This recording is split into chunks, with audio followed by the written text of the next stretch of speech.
जय हिंद दोस्तों, कैसे हैं आप सब। मैं हूं आपका दोस्त दीपक और फिर से स्वागत करता हूं आपका हमारे इस YouTube चैनल पे जिसका नाम है buddy commerce classes. My dear friends, मैं आज आपके सामने फिर से एक नए टॉपिक पे बात करने आया हूं जिसका नाम है ऑडिटिंग। यस, आपने बिल्कुल सही सुना। आज मैं आप लोग के साथ ऑडिटिंग पे बात करने वाला हूं। और अपने लेक्चर को शुरू करने से पहले मैं आप लोगों को एक आवश्यक सूचना दे दूं, एक इम्पॉर्टेंट इंफॉर्मेशन दे दूं जो कि आपको ऑडिटिंग पढ़ने शुरू करने से लेकर ऑडिटिंग के एग्जाम्स देने तक बिल्कुल अपने दिमाग में फिट करके रखना है। और वो बात ये है कि सबसे पहले हम लोग के मन में एक धारणा होती है कि ऑडिटिंग एक थ्योरी पेपर है, राइट। और थ्योरी पेपर तो कैसे भी हम लोग पढ़ लेंगे, बट ये धारणा बिल्कुल और बिल्कुल गलत है। हर स्टूडेंट्स के लिए जिस तरह अकाउंटिंग के पेपर 100 मार्क्स के होते हैं, लॉ के पेपर 100 मार्क्स के होते हैं, इकोनॉमिक्स के पेपर 100 मार्क्स के होते हैं, बिजनेस स्टडीज के पेपर 100 मार्क्स के होते हैं, अदर पेपर्स 100 मार्क्स के होते हैं, बिल्कुल उसी तरह ऑडिटिंग भी 100 मार्क्स का ही एक पेपर है। तो इसे भी सेम वेटेज मिलता है इंपॉर्टेंस के बेसिस पे, राइट। तो आज से आप ये बात अपने दिमाग में डाल ले कि ऑडिटिंग को थ्योरी समझकर इग्नोर नहीं करना है। अदरवाइज आपने जहां ऑडिटिंग को इग्नोर करना शुरू किया, फिर ऑडिटिंग आपको इग्नोर करना शुरू करेगा। और जैसे ही ऑडिटिंग ने आपको इग्नोर करना शुरू किया, आपके मार्क्स बहुत लेस चांसेस है कि एग्जाम में इंप्रूव हो पाएंगे। तो एग्जामिनेशन पर्पस से भी आपको ये बात ध्यान में रखनी है कि ऑडिटिंग को बहुत शिद्दत से पढ़ना है, उतने ही शिद्दत से जितने शिद्दत से हम लोग अदर पेपर्स की पढ़ाई करते हैं, राइट। तो सबसे पहले मैं आप लोग को एक और बात बता दूं कि ऑडिटिंग पढ़ना अपने आप में एक चैलेंज है, क्योंकि ऑडिटिंग पढ़ने के लिए हमें अकाउंटिंग का भी नॉलेज होना चाहिए, टैक्सेशन का भी नॉलेज होना चाहिए, लॉ का भी नॉलेज होना चाहिए। किसी भी पर्सन को जो ऑडिट करते हैं वो अगर अच्छे तरीके से ऑडिट करना चाहते हैं, या फिर मैं कहूं कि उन्हें ऑडिट करना है, तो उन्हें लॉ के बारे में, टैक्स के बारे में, अकाउंटिंग के बारे में, ऑडिटिंग के बारे में सारी बातें पता होनी चाहिए, बहुत अच्छे तरीके से, गहराई में। अदरवाइज वो पर्सन ऑडिट सही तरीके से नहीं कर पाएगा। माय डियर फ्रेंड्स, बातों ही बातों में हम लोगों ने एक बात की कि ऑडिटिंग जो पर्सन करते हैं उनको बहुत सारी नॉलेज होने चाहिए। तो इसी बात पे हम लोग ये भी बात कर लेते हैं कि ऑडिटिंग करते कौन होंगे। तो ऑडिटिंग जाहिर सी बात है ऑडिटर्स करते होंगे। और ऑडिटर्स कौन कहलाते हैं? ऑडिटर्स वैसे पर्सन होते हैं जो क्वालिफाइड चार्टर्ड अकाउंटेंट होते हैं और उनके पास सर्टिफिकेट ऑफ प्रैक्टिस होता है, COP होता है। माय डियर फ्रेंड्स, आज सबसे पहले हम लोग बात करेंगे ऑडिटिंग के डेफिनेशंस के बारे में कि ऑडिटिंग वर्ड है क्या, ऑडिटिंग किसे बोलते हैं। तो जैसे ही हम लोग इसके डेफिनेशन की बात करते हैं, अच्छा उससे पहले मैंने आप लोग को अभी बताया कि ऑडिटिंग कौन लोग करते हैं, चार्टर्ड अकाउंटेंट्स करते हैं, वैसे क्वालिफाइड चार्टर्ड अकाउंटेंट जिनके पास सर्टिफिकेट ऑफ प्रैक्टिस होता है। तो चार्टर्ड अकाउंटेंट्स की डिग्री की कहां से मिलती है? तो चार्टर्ड अकाउंटेंट्स की degree chartered accountants of India, the institute of chartered accountants of India से मिलती है। जो स्टूडेंट्स चार्टर्ड अकाउंटेंसी की पढ़ाई करते हैं वो उन्हें क्या करना पड़ता है, institute of chartered accountants of India में एनरोल करना पड़ता है और उसके द्वारा कंडक्ट किए गए एग्जामिनेशन को पास करना पड़ता है। जो भी स्टूडेंट्स इस एग्जाम को क्वालिफाई करते हैं वो चार्टर्ड अकाउंटेंट्स बनते हैं। और उसके बाद वो जब सर्टिफिकेट ऑफ प्रैक्टिस इंस्टीट्यूट से ले लेते हैं तो वो फिर ऑर्गेनाइजेशन का, एंटिटीज का ऑडिट कर सकते हैं। तो ऑडिटर्स एक चार्टर्ड अकाउंटेंट्स होते हैं, और चार्टर्ड अकाउंटेंसी का जो इंस्टीट्यूट है, institute of chartered accountants of India, इसे शॉर्ट में बोला जाए ICAI, institute of chartered accountants of India. तो ICAI ने ऑडिट पे एक डेफिनेशन दिया है, और वो डेफिनेशन पे हम लोग बात करते हैं। वो डेफिनेशन क्या है? तो auditing may be defined as an independent examination of financial information of an entity, whether profit making or not, and irrespective of its size and legal structure, when such an examination is conducted to express an opinion thereon, right? तो ये है हमारा definition, और इस definition को समझना हमारे लिए बहुत ही ज़्यादा जरूरी है। इस डेफिनेशन में बहुत सारी बातें हैं जो हम लोग को समझना चाहिए। जैसे इंडिपेंडेंट ऑडिट क्या है? एक इंडिपेंडेंट एग्जामिनेशन है। माय डियर फ्रेंड्स, मैं इंग्लिश में आपको ये डेफिनेशन बता रहा हूँ, लेकिन आपको समझने में बिल्कुल भी परेशानी नहीं होगी, क्योंकि मैं सारी की सारी बातें आपको हिंदी में एक्सप्लेन करूँगा, और बहुत ही सिंपल वे में आपको समझ में आ जाएगा कि ऑडिटिंग क्या है। मैं आने वाले जितने भी लेक्चर्स अपलोड करूंगा यूट्यूब पे, वो सारे के सारे लेक्चर्स के कंटेंट भले ही इंग्लिश में हो, लेकिन आपको समझने में बिल्कुल भी तकलीफ नहीं होगी, क्योंकि मैं बिल्कुल नेशनल लैंग्वेज को यूज़ करूंगा, और कुछ कुछ जगहों पे इंग्लिश वर्ड्स यूज़ करने वाला हूँ, राइट? तो बात करते हैं हम लोग, ऑडिटिंग क्या है? एक इंडिपेंडेंट एग्जामिनेशन है। तो जो ऑडिटर्स होते हैं वो बिल्कुल इंडिपेंडेंट होते हैं, उन पे किसी भी एंटिटी का दबाव नहीं होता है। जिस भी एंटिटी का वो ऑडिट कर रहे हैं, वो एंटिटी ऑडिटर पे दबाव नहीं बना सकती है किसी भी प्रकार का, राइट? इसलिए कहा जाता है ऑडिट क्या है? एक इंडिपेंडेंट एग्जामिनेशन है। ओके, उसके बाद क्या लिखा हुआ है?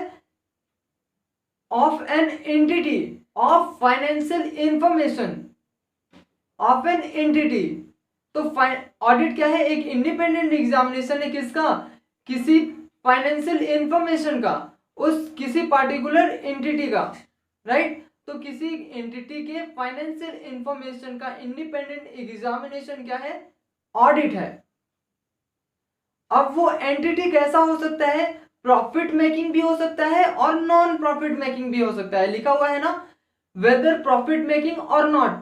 तो यहाँ पे बात हम लोग को बहुत अच्छे तरीके से समझ आनी चाहिए कि ऑडिटिंग में इससे कोई फर्क नहीं पड़ता है कि एंटिटी प्रॉफिट मेकिंग है या फिर नॉन प्रॉफिट मेकिंग है। कम एंटिटी को प्रॉफिट हो रहा है या लॉस हो रहा है, उसके आगे हम लोग बात करें तो क्या लिखता है? Irrespective of its size and legal structure. अच्छा, जब हम लोग इस पे बात कर रहे हैं कि वेदर प्रॉफिट मेकिंग और नॉट, तो इसका दो मतलब निकल सकता है। पहला कि एंटिटी को प्रॉफिट हो रहा है या लॉस हो रहा है। दोनों ही सिचुएशन में ऑडिटर को कोई भी डिफरेंशिएशन नहीं करना है। वो वैसा ही ऑडिट प्रोसीजर अप्लाई करेगा प्रॉफिट मेकिंग एंटिटी के लिए भी, और वैसा ही ऑडिट प्रोसीजर अप्लाई करेगा, सेम ड्यू केयर के साथ ऑडिट करेगा जितना कि उसने प्रॉफिट मेकिंग ऑर्गेनाइजेशन के लिए किया है। उसके बाद हम लोग क्या बात करते हैं? Irrespective of its size and legal structure. तो यहाँ पे इसके साइज से भी कोई फर्क नहीं पड़ता है कि एंटिटी बहुत बड़ा एंटिटी है, वो रिलायंस कंपनी है या फिर कोई छोटा कंपनी है, राइट? तो कोई भी ऑडिटर जितने अच्छे से किसी बड़े ऑर्गेनाइजेशन का ऑडिट करेगा, उतने ही अच्छे से उसे छोटे ऑर्गेनाइजेशन का भी ऑडिट करना चाहिए। एंड लीगल स्ट्रक्चर, और लीगल स्ट्रक्चर की बात करें हम लोग तो लीगल स्ट्रक्चर क्या है? चाहे वो पार्टनरशिप फॉर्म हो, चाहे वो इंडिविजुअल प्रोप्राइटरशिप बिजनेस हो, चाहे वो कंपनी हो, चाहे वो HUF हो, चाहे वो लोकल अथॉरिटी हो, चाहे वो एओपी हो, एओपी मतलब एसोसिएशन ऑफ पर्सन हो, चाहे वो बॉडी ऑफ इंडिविजुअल हो, कोई भी टाइप का एंटिटी हो, चाहे वो ट्रस्ट हो, उसे उसी ड्यू केयर के साथ ऑडिट करना है जितना कि वो अदर एंटिटी के केस में ऑडिट करता। राइट, तो ये डेफिनेशन आई होप आपको समझ में आया होगा। एक बार फिर से मेरे साथ आप रिपीट कर लो, आपके लिए बहुत अच्छा होगा। Audit may be defined as an independent examination of financial information of an entity, whether profit making or not, and irrespective of its size and legal structure. उसके बाद क्या बोलता है, when such an examination is conducted to express an opinion thereon. इसका मतलब कि जब भी ये ऑडिट होता है तो इसका मेन मोटिव क्या होता है, उस फाइनेंशियल इंफॉर्मेशन पे ऑडिट प्रोसीजर अप्लाई करके उसमें कमेंट करे कि आपकी ओपिनियन क्या है, आपके अकॉर्डिंग क्या financial information true and fair view बता रहे हैं या नहीं बता रहे हैं। राइट, मैं इस डेफिनेशन को थोड़ा और आगे एक्सटेंड करता हूं। ऑडिट में be defined as an independent examination of financial information of an entity, whether profit making or not, and irrespective of its size and legal structure. When such an examination is conducted to express an opinion thereon, whether the financial position of the entity showing true and fair picture of such organization. Right, तो ये था हमारा audit का definition. यहां से थोड़ा आगे बढ़ते हैं तो हम लोगों को जानना होता है कि ऑडिटर ऑडिट करते क्यों हैं, ऑडिटर ऑडिट करते क्यों हैं। तो इस जब हम लोग ये बात कर रहे हैं कि ऑडिटर ऑडिट करते क्यों हैं, तो हम लोगों को ये जानना बहुत जरूरी हो जाता है कि what are the objectives of audit. तो ऑडिट की मेनली दो ऑब्जेक्टिव्स होते हैं। इसका पहला ऑब्जेक्टिव क्या होता है कि जो एंटिटी के फाइनेंशियल स्टेटमेंट्स का, फाइनेंशियल इंफॉर्मेशन का इसने ऑडिट किया है, क्या वो उस एंटिटी के फाइनेंशियल पोजीशन का ट्रू एंड फेयर पिक्चर दिखा रहा है या नहीं दिखा रहा है। यही वाली बात हमें यहाँ पे लिखी हुई भी दिख रही है कि the primary objective of audit is to obtain reasonable assurance, है ना, कि क्या जो फाइनेंशियल इंफॉर्मेशन की ऑडिट हम लोगों ने की है, क्या उसमें कोई मटेरियल मिस स्टेटमेंट तो नहीं है ना, कोई ऐसा मिस स्टेटमेंट, कोई ऐसी गलती, कोई ऐसी गड़बड़ी कि जिससे फाइनेंशियल इंफॉर्मेशन के यूजर्स का डिसीजन चेंज हो जाए, ऐसी कोई बड़ी गलती ना हो। मतलब financial statements are free from material misstatement. Material का मतलब यहां क्या है, इंपॉर्टेंट, वेरी इंपॉर्टेंट, राइट, और मिस स्टेटमेंट का मतलब गलती। तो कोई ऐसी बहुत बड़ी गलती तो नहीं है जिससे फाइनेंशियल स्टेटमेंट के यूजर्स का डिसीजन अफेक्ट हो। तो सबसे पहला उद्देश्य क्या होता है, सबसे पहला ऑब्जेक्ट क्या होता है, ऑब्जेक्टिव क्या होता है किसी भी ऑडिट का, to express an opinion on the financial information that financial statements are free from material misstatement and it is showing true and fair picture of the organisation. और इसका दूसरा ऑब्जेक्टिव क्या होता है, to detect and prevent from being happening the errors and frauds. इसका दूसरा object क्या होता है, ध्यान से समझना आप इस बात को। इसका दूसरा ऑब्जेक्ट क्या होता है कि फाइनेंशियल स्टेटमेंट्स में, फाइनेंशियल इंफॉर्मेशन में जितने भी एरर्स है या फ्रॉड्स हैं उनका पता लगाना या फिर उनको होने से रोकना, ये ऑडिटिंग का दूसरा ऑब्जेक्टिव होता है। फिर से एक बार रिपीट कर रहा हूं मैं, ऑडिट के दो ऑब्जेक्टिव्स होते हैं। पहला प्राइमरी ऑब्जेक्टिव होता है कि auditor based on the audit evidence collected and audit procedure applied, जितन ये कमेंट करे कि क्या फाइनेंशियल इंफॉर्मेशन सारे मटेरियल मिस स्टेटमेंट से फ्री है, मतलब उसमें कोई मटेरियल मिस स्टेटमेंट नहीं है और वो फाइनेंशियल इंफॉर्मेशन उस ऑर्गेनाइजेशन का ट्रू एंड फेयर पिक्चर दिखा रहा है, राइट। और दूसरा ऑब्जेक्टिव होता है कि ये प्रिवेंट करे और डिटेक्ट करे एरर्स और फ्रॉड को होने से।